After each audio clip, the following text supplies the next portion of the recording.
All right, guys, we are back in my garage for another video. And all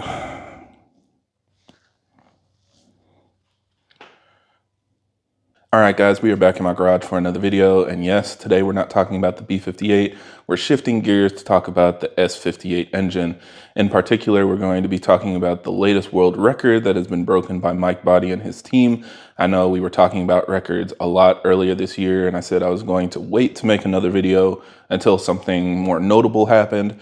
And I definitely think that we are at this point. So they got their G80 M3 into the sevens. This is the first S58 platform to get into the sevens, and dare I say, the first real BMW M chassis to get into the 7-second quarter-mile range. And so yes, this is definitely a huge deal. After seeing B58s do it for a while, we're starting to see S58s get to that point as well.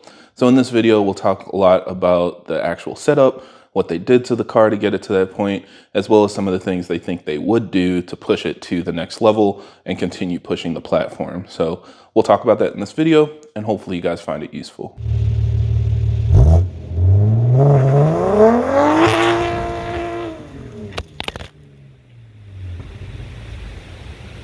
Now, as always, for everybody that's new to the channel, I create these videos to help keep you updated on the latest developments in our community, as well as discuss technical topics so that we have a better understanding of how our engines work. So if you're interested in more videos like that, be sure to subscribe because there will be a lot more coming out in the future. Now, before we go too far, I do want to highlight that the owner of this car is Mike Body, obviously a big name in the B58 community. And now that he's been tuning S58 cars as well, we're seeing him more and more in that community as well. He does have a YouTube channel where he documents a lot of his development work on the B58 and S58. So I will have a video from his channel linked in the description of this video where I got a lot of the details that we're going to be talking about. It's about 30 minutes long, goes into their whole journey and how they got the car to this point. And so it just has a lot of really good information that I think you guys would be interested in. So go ahead, give him a follow. I'll also have his social media and stuff down there as well if you guys want to check out his page and keep up with everything that he's doing moving forward. But yeah, let's go ahead and talk about this because I know some of you guys have kind of been confused on the progress coming up to this point. And there are a lot of G80 M3s that have been trying to push the platform, but a lot of them look very similar, something that I've noticed kind of recently. But one for sure was, of course, M Powerhouse, who previously held the record. They ran an 8.3 back in February, and their car obviously is very fast. It's got a big precision turbo setup, pushing really high horsepower. And RK AutoWorks kind of came out and ran a slightly faster time a couple months later with their G80 M3 that is also black. It's also a competition X drive. And so I saw some people kind of getting mixed up between the cars, but one was owned by M Powerhouse, the other was owned by RK AutoWorks. Now, a couple months later, we saw the RK AutoWorks car make a huge leap when they ran an 8.08 quarter mile. And this kind of got a lot of discussion started for a lot of reasons because one, of course, everybody was kind of slowly chipping away at the quarter mile records, maybe going 0.03 or 0.05 faster than the next guy. And so this was the first time where we saw several tenths get chopped off by one car. And of course, this is also extremely close to getting into the seven. So a lot of people at least assumed that the car would be capable, but they just hadn't gotten there yet. Now, like I said, a lot of records were being broken earlier this year. The temps were cool, conditions were ideal, but as things were warming up, we kind of just anticipated we won't see a lot of noise until later on in the fall, maybe getting closer to September or October.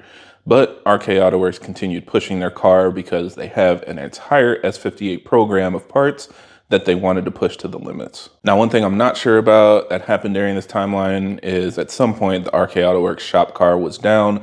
I believe they may have damaged their engine or something in their driveline, and so it was down for a while.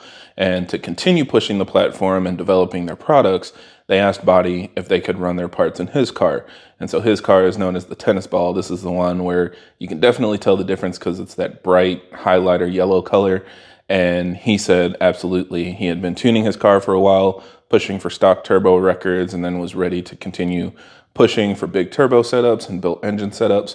So naturally, it worked well with tuning the RK AutoWorks shop car that he could also tune his car and push the same parts as well. Now, I think the biggest difference you'll see between his car and the RK AutoWorks car is not just the color, but also he has a lot of weight reduction on his G80. So, of course, they've got the interior stripped out a little bit. They've got the stock seats removed. They replaced the front seats with lightweight buckets. But then eventually he went farther with carbon fiber parts and swapped in a carbon fiber trunk and a carbon fiber hood. And then more recently, he also posted carbon fiber doors, which, as far as I can tell, he was the first one to get them. I don't know if they're officially for sale or not, but he was able to get his hands on some. Took him a couple days to get it all installed and set up, but he said that it took off a lot of weight. And you can tell by this screenshot, getting down to the 3,300 pound range, that's definitely not an easy feat on a car that comes out of the factory weighing probably close to 4,000 pounds. And keep in mind, of course, it's got all these other upgrades with a big turbo setup and things that add weight. So definitely a lot of work being done to reduce weight on this car. But yeah, on top of that, they've also got the RK AutoWorks full catalog, and I'm going to read off of this list because I can't remember everything off of the top of my head. It's a pretty long list. So the first thing is it is a built engine, but it is also a stroker engine. So it's actually a 3.4 liter now. They also mentioned that it has some specific parts that aren't fully released yet, things that they're just using for their development and testing at these power levels before they release it to the public. It also, of course, has pure drivetrain solutions everywhere. So it's got a stage 3 transmission, a built transfer case, and their upgraded torque converter. It's using a Sutphin trans tune to control all of that and make sure that it's shifting where they need it to. Actually, in his dyno video, it showed that they revved it as high as 8,000 RPM. So definitely pushing this engine and transmission to the limit.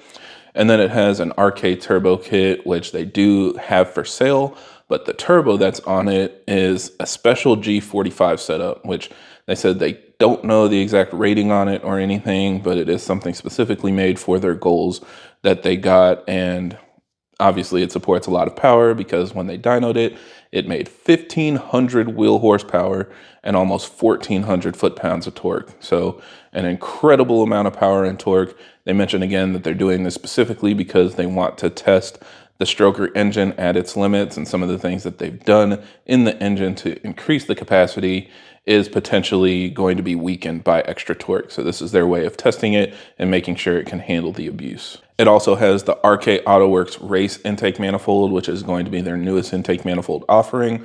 They've been posting some teasers about it with a bigger core and better flow. So this is something that they've been testing on their car, and obviously it can support 1,500 wheel horsepower.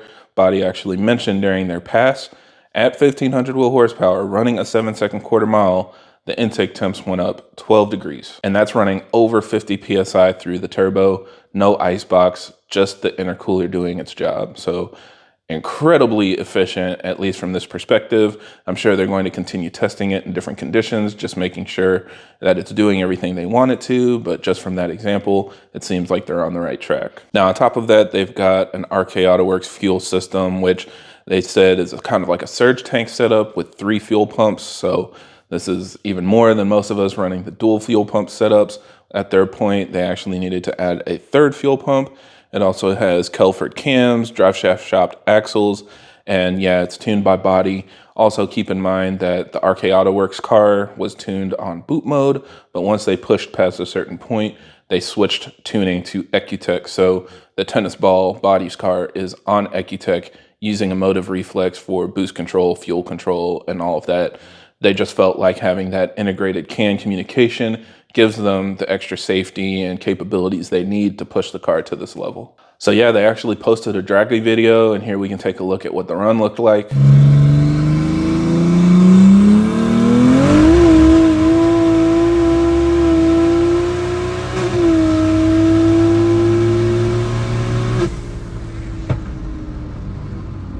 So again, completely incredible how fast they were able to get out of the hole and accelerate that car. One thing I did notice is the transmission sounded really weird. A lot of people mentioned that it sounded like second gear lasted forever, or it sounded like they had a glide or something like that. But he did confirm that it is a stock transmission just built by Pure. I'm assuming maybe there's something in the transmission tuning, or maybe just because of how fast the car is accelerating, it makes it a little bit harder to hear the shifts and things like that. So definitely a lot of work that they did to keep it in that power band and get the car to shift and make power as efficiently as possible. Now let's look at some other draggy times. Again, I'm going to revert to my notes here. So in the 8th mile, it was 5.1 seconds at 140 miles an hour, which translates to around 225 kilometers an hour. I know in that draggy video, it was way off. It showed like their 8th mile was faster than their quarter mile or whatever, but they were able to get accurate numbers from the actual time slip. And then again, a 7.98 quarter mile at 176 miles an hour, which is 284 kilometers per hour. The 60 foot was 1.33. They said they've gone as fast as 1.25. So definitely opportunity to improve even with the exact same setup, just getting a better launch. The 0 to 60 was 1.66, so less than 2 seconds, 0 to 60. It was 2.88, 60 miles an hour to 130 miles an hour, which adds up to 4.53 going from 0 to 130 miles an hour. So you'll see a common theme here, but their 0 to 130 is faster than most people's 60 to 130. So that's pretty entertaining to see. And then going from 100 to 150 miles an hour was 2.8. Now on the metric side, from 0 to 100 kilometers an hour, it was 1.72 seconds. The 100 to 200 kilometers an hour was 2.51 seconds. So again, their 0 to 200 was 4.23. Faster than my 100 to 200 for sure. Starting from a stop, they would basically fly past me at the 8th mile. So very, very impressive. And then, yeah, 200 to 250 kilometers an hour was 2.05. So pretty much all of those are records somewhere or another. The S58 platform has a brand new benchmark with this setup. But of course, there's always ways to improve. And Body did share some final thoughts after their run and some things that he was concerned about. One he mentioned was the differential, which he wasn't sure if they would blow it up. Obviously, it held up for this run, but it seems like maybe that might be the next thing that they'll build. Also, they're going to continue testing the intake manifold. Maybe they'll add an ice box so that they can further reduce IATs at this high of a horsepower level. They mentioned at lower horsepower levels, sometimes they actually saw temperatures drop during the pull or during the run. So definitely very efficient, but there's always ways that you can further improve that. And then the last thing that he commented on was the turbo choice, which he said if it was his choice, they probably would have went with a Precision. They're trying to convince RK Auto Works to go with a Precision, and obviously all of Body's other cars have ran Precision turbos. Even I think the tennis ball had a Precision turbo before he put the RK Auto Works kit on it. But from his perspective, the Garrett definitely works. He feels like using the stroker motor is a big aspect of making that turbo work. And with the Precision, they probably wouldn't need as much to get it to spool and make power.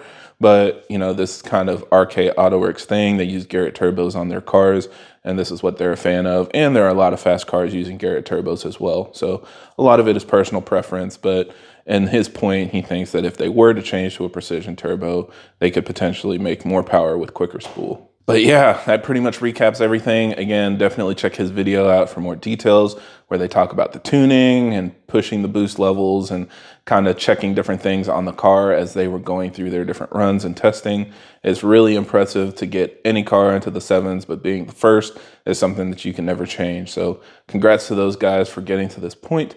And I think that's it for this video. So thank you guys for watching, and I hope this helps. And if you have any other questions or comments, leave them down below.